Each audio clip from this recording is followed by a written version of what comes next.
देखिए, आज हम आपके सामने जो इतिहास से संबंधित टॉपिक पढ़ाने जा रहे हैं उसका जो विषय है वो है सिंधु घाटी की सभ्यता। ये सिंधु घाटी की सभ्यता क्या है, इसके बारे में चर्चा करने से पहले हमें जानना होगा कि जो सिंधु घाटी की सभ्यता से पहले ये सभ्यताएं क्या होती हैं। फ्रेंड, मैं आपको बताना चाहता हूं कि सफलता जो होती है तब तक नहीं मिलेगी जब तक आप प्रयास नहीं करेंगे। इसलिए पहले आप अपना दिल पक्का कीजिए और निश्चितता कीजिए कि आपको जो है सफलता की मंजिल को पाना है। इसलिए आप तब तक लगातार मेरे साथ प्रयास करते रहिए जब तक आपको आपकी मंजिल ना मिले, आपको सफलता ना मिले। इसलिए कहते हैं कि जब तक सफलता नहीं मिल जाती तब तक लगातार हमें अपना प्रयास करते रहना चाहिए। ठीक है, हमेशा कर्मशील बने। देखिए, आप अगर कर्मशील नहीं बनेंगे, कर्महीन नहीं बनना चाहिए, कर्मशील बने। कर्मशील बनने से क्या होता है कि आदमी में एक जज्बात पैदा होता है। जज्बात जब पैदा होता है आदमी में तो वह उस सफलता के लिए, उस सफलता के बिंदु पर पहुंचने के लिए लगातार अथक परिश्रम करता रहता है। इसलिए जब तक आपको सफलता ना मिले तब तक लगातार प्रयास करते रहिए, परिश्रम करते रहिए।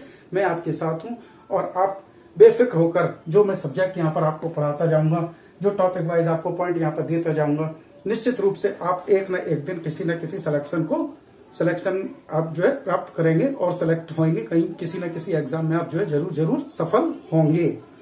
तो देखिए, ये सभ्यता क्या होती है। पहले सिंधु घाटी की सभ्यता जो होती है, सिंधु घाटी की सभ्यता को पढ़ने से पहले हमें ये जानकारी होना आवश्यक है कि ये सभ्यताएं क्या होती है। सभ्यता और संस्कृति ये दो शब्द होते हैं। सबसे पहले सभ्यता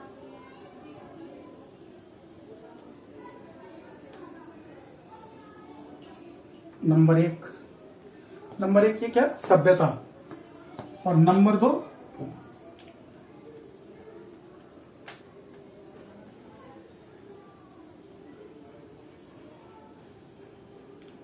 संस्कृति। ये सभ्यता और संस्कृति ये दो चीजें होती हैं। तो सभ्यता किसे कहते हैं? सभ्यता मनुष्य के विकास को दिखाता है।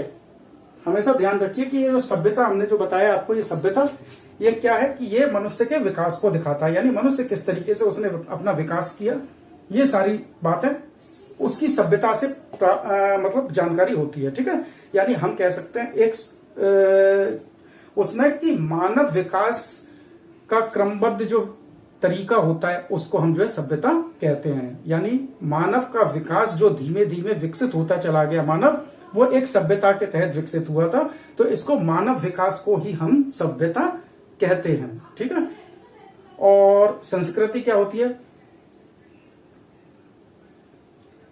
संस्कृति ये जो दूसरा शब्द हमने जो बताया संस्कृति यानी मनुष्य अपने जीवन में उस सभ्यता के साथ साथ जिन जिन चीजों को ग्रहण करता जाता है वो संस्कृति कहलाती है। ठीक है, यानी मानव सभ्यता के जीवन का अभिन्न अंग बना देने वाली प्रक्रियाएं जो होती हैं वो सारी क्या कहलाती हैं? संस्कृति कहलाती हैं। अब संस्कृति के अंतर्गत धार्मिक विकास भी हो सकता है, रीति, उसके जो मनुष्य के जीवन में जैसे जैसे रीति रिवाज वगैरह आते हैं, लगातार समय के साथ वो डेवलप होते चले जाते हैं, चेंजिंग होती चली जाती है, वो सारी जो है उसके जो है संस्कृतियां कहलाती हैं।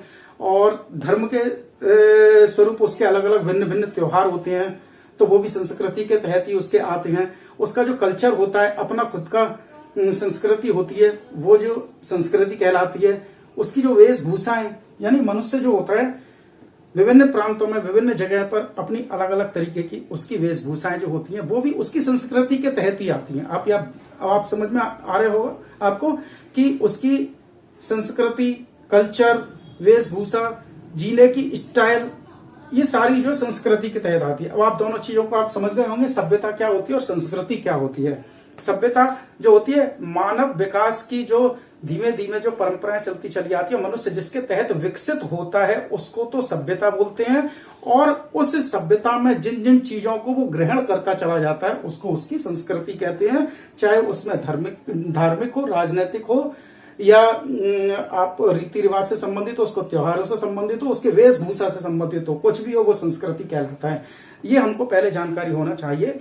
जब हम सिंधु घाटी की सभ्यता यानी सिंधु घाटी के किसी भी सभ्यता के बारे में पढ़े तो हमको सबसे पहले ये जानकारी होना चाहिए कि संस्कृति और सभ्यता इन दोनों में क्या अंतर होता है। अब मैं आपको बताने जा रहा हूं जो सभ्यता और संस्कृति के बाद में सिंधु घाटी की सभ्यता। ये हमारा मेन टॉपिक है। सिंधु घाटी की सभ्यता कहां पर विकसित हुई थी? मित्रों, ये सिंधु घाटी की सभ्यता जो है ये हमारे भारत में विकसित हुई थी। पहले भारत और पाकिस्तान दोनों ज्वाइंट था। आजादी के बाद हमारा जो है भारत अलग हुआ और ये पाकिस्तान अलग बना। लेकिन जो सिंधु घाटी की सभ्यता जब पैदा हुई थी उससे में ना तो कोई भारत था ना कोई पाकिस्तान, पूरा एक ही देश था जो है आर्यवर्त था। तो उसमें जो है एक जगह होती है मोहनजोदड़ो, जो आजकल जो पाकिस्तान में पड़ती है। इसी तरीके से हड़प्पा जगह थी। ऐसे जो इन जगहों पर ये संस्कृति फली हुई थी। ऐसे तो अगर हम देखा जाए तो ये जो संस्कृति और सभ्यताएं जो हैं सिंधु घाटी की सभ्यता वो भारतवर्ष के भिन्न भिन्न क्षेत्रों में पूरा उत्तर भारत से लेकर नीचे तक फैली हुई है, जिसको हम आगे टॉपिक वाइज समय समय पर आपको बताते रहेंगे। अब सबसे पहले ये मैं आपको बताना चाहता हूं कि जो सभ्यता थी, आज अगर हम जो है इतिहास की दृष्टि से देखें तो सबसे प्राचीन सभ्यता कौन सी सभ्यता है? देखिए, इतिहास की दृष्टि से हम देखें तो सबसे एक नंबर पर रखी जाती है मेसोपोटामिया की सभ्यता। ध्यान रखिए, मेसोपोटामिया की सभ्यता।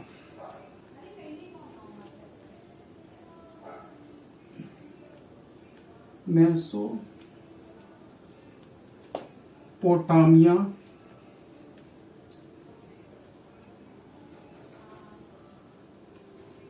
की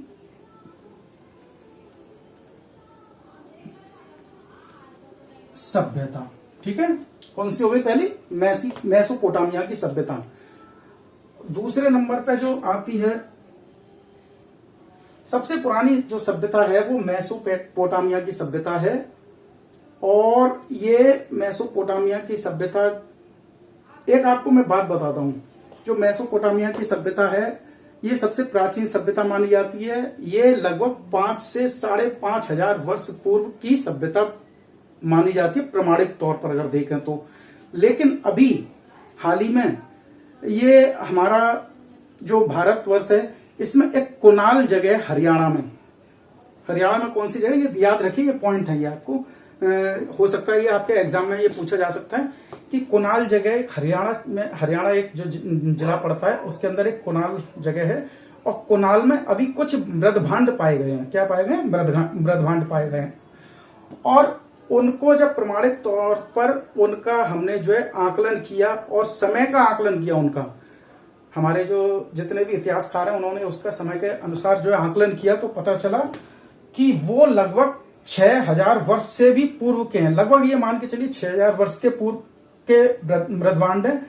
और ये सभ्यता मेसोपोटामिया की कब की है? ये मेसोपोटामिया की सभ्यता जो है 5 से 5,500 ईसा पूर्व। ठीक है, 5 से 5,500 ईसा पूर्व की सभ्यता है। तो उस दृष्टिकोण से इतिहासकार अगर उसको प्रमाणिक सिद्ध कर देते हैं तो ये क्या क्लियर हो जाता है कि जो मेसोपोटामिया की सभ्यता, जिसे आज तक प्राचीन सभ्यता माना जाता था, तो इससे पूर्व हमारे देश की जो भारतवर्ष की सभ्यता, जो सिंधु घाटी की सभ्यता, वो इससे पूर्व की हो जाएगी। और प्राचीन सभ्यता फिर ये मेसोपोटामिया की सभ्यता नहीं रहेगी। उसके बाद में कौन सी सभ्यता प्राचीन सभ्यता रहेगी? प्राचीन सभ्यता हमारी सिंधु घाटी की सभ्यता को माना जाएगा, परंतु ये प्रमाणित होने के बाद। ठीक है, लेकिन अभी ऐसा आकलन लगाया जा रहा है इन चीजों को अभी समय लगेगा। तो अभी जो इतिहास में जो क्रमबद्ध जो लिखा हुआ है उसके अनुसार हम देखते हैं। ये आप थोड़ा नोट करते रहिए साथ ही साथ। 5 से 5,500 वर्ष पूर्व कौन सी? मेसोपोटामिया की सभ्यता। ठीक है, अब ये दूसरे नंबर की सभ्यता कौन सी थी? सबसे प्राचीन मेसोपोटामिया की सभ्यता। अब दूसरे नंबर की जो सभ्यता है वो है मिस्र की सभ्यता। नोट करते जाइए पॉइंटों को, क्योंकि ये पॉइंट सारे एग्जाम के दृष्टिकोण से बहुत ज्यादा जरूरी है और इनको आप नोट्स के तौर पर बनाते जाइए। दूसरे नंबर की सभ्यता मैंने कौन सी बताई आपको, याद रखिएगा, मिस्र की सभ्यता।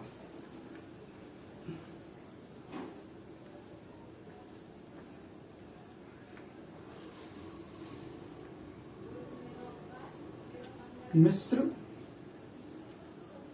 की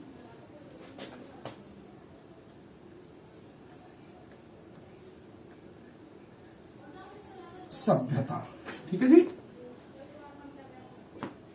पहली कौन सी हो गई? मेसोपोटामिया की सभ्यता। दूसरी हो गई मिस्र की सभ्यता। मिस्र देश है ना, वहां की सभ्यता।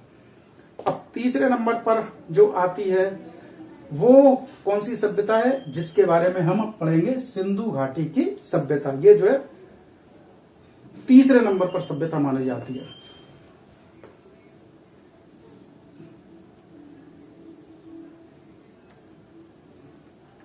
सिंधु घाटी की सभ्यता। कहीं कहीं आप देखिए इतिहास में जब पढ़ेंगे तो इसको सिंधु घाटी की सभ्यता को हड़प्पा की संस्कृति या हड़प्पा की सभ्यता भी बोला जाता है। इसको नोट कर लीजिएगा पॉइंट को, हड़प्पा सभ्यता भी बोलते हैं इसको, हड़प्पा सभ्यता। ठीक है, ठीक है। ये आपके तीन सभ्यताएं हमने बताई। मेसोपोटामिया की सभ्यता, उसके बाद सेकंड नंबर पर मिस्र की सभ्यता, तीसरे नंबर पर सिंधु घाटी की सभ्यता जिसके बारे में हम पढ़ेंगे, और चौथे नंबर पर जो आती है वो कौन सी है? चीन की सभ्यता। ठीक है, ये चार सभ्यताएं हैं, मेन सभ्यताएं जो चार हैं। चौथे नंबर पर है चीन। चीन से तो आप अवगत होंगे, आजकल चीन का बहुत कुछ चल रहा है। कोरोना पूरे में फैला दिया चीन ने, कोविड प्रमाणित तौर पर अभी नहीं कह सकते, लेकिन ये थी चीन की सभ्यता। ये तो प्रमाणित तौर पर है कि चीन की सभ्यता चौथे नंबर पर है, चीन की सभ्यता।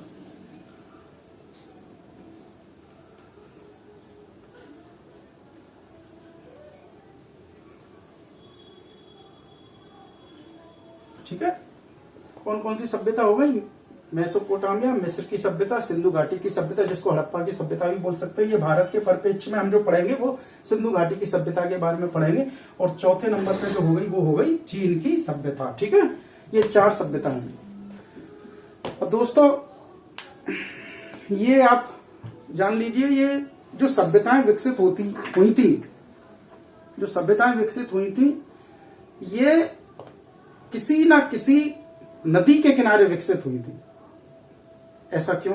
कारण, कुछ ना कुछ तो कारण रहा होगा। ये सभ्यताएं, जितनी भी चारों सभ्यताएं, वो किसी ना किसी नदी घाटी के किनारे विकसित हुई थी। अब कौन कौन सी नदी घाटियां, ये थोड़ा सा इसके बारे में भी चर्चा कर लेते हैं। देखिए, ये जो मेसोपोटामिया की सभ्यता जो हुई थी वो हुई थी दजला फरात। दजला फरात नदी बोलते हैं जिसको, उसके किनारे ये विकसित हुई थी, दजला फरात। नोट करते जाइएगा पॉइंट को, ये दजला फरात, ठीक है, नदी।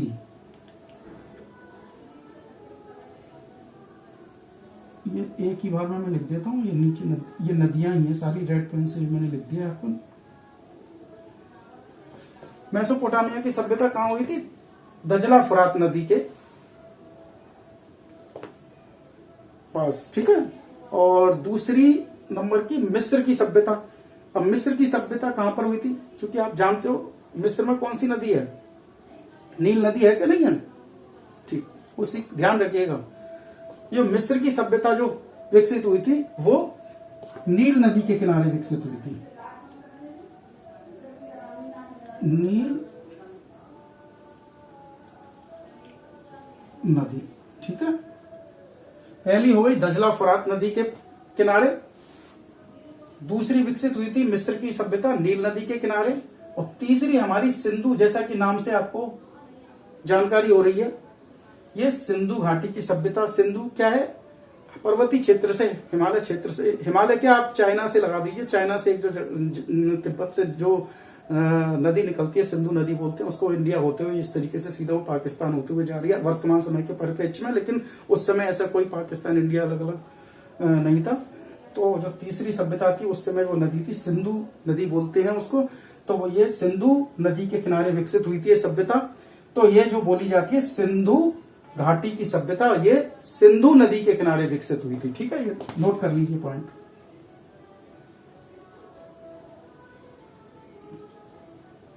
सिंधु नदी, ठीक है। चौथी सभ्यता रह गई चीन की सभ्यता। कौन सी? चीन की सभ्यता। अब चीन में जो सभ्यता विकसित हुई थी, किस नदी के किनारे विकसित हुई थी? वांग हो, ये नदी का नाम है। ठीक है, वांग हो नदी, जिसको पीली नदी भी बोलते हैं। ठीक है, ये इसके किनारे विकसित हुई थी, पीली नदी के किनारे। ठीक है, वांग हो नदी, इसे नोट कर लीजिए।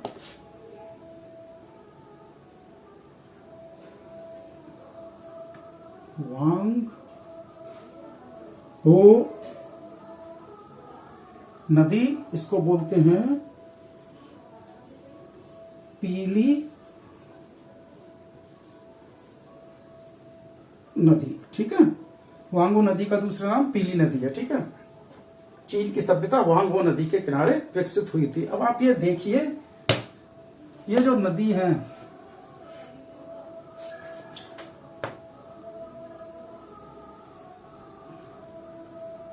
ये नदी है। ठीक है, ये चारों जो सभ्यता जो विकसित हुई थी, ये चारों सभ्यता, ये नदी है, ये नदी मान लेते हैं इसको हम।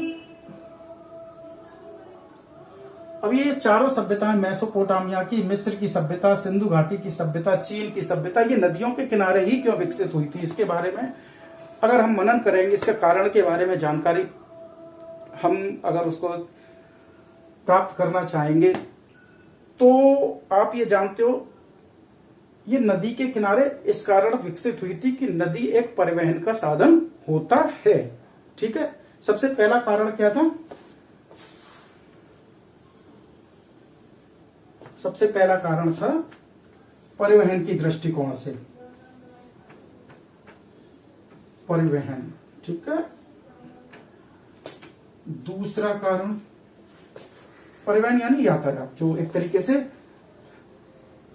कोई भी सभ्यता वहीं विकसित होगी जहां उसको कोई ना कोई अपना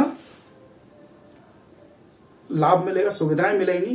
तो ऐसे परिवहन नदी के माध्यम से एक स्थान से दूसरे स्थान पर पहुंचने में सुविधा होती थी, आसानी से पहुंचा जा सकता था। परिवहन के साधन जो भी नाव या अन्य कोई जो भी परिवहन का साधन था वो नदियों में विकसित आसानी से हो जाता था। तो सबसे पहले परिवहन के कारण जो है ये सब चारों सभ्यताएं नदियों के किनारे विकसित हुई, यानी नदियों को परिवहन का एक साधन मान लिया गया। ठीक है, दूसरा सर्वाधिक क्या कारण था कि नदी के किनारे जितनी भी जमीनें होती हैं वो उपजाऊ होती है। ठीक है, उपजाऊ भूमि,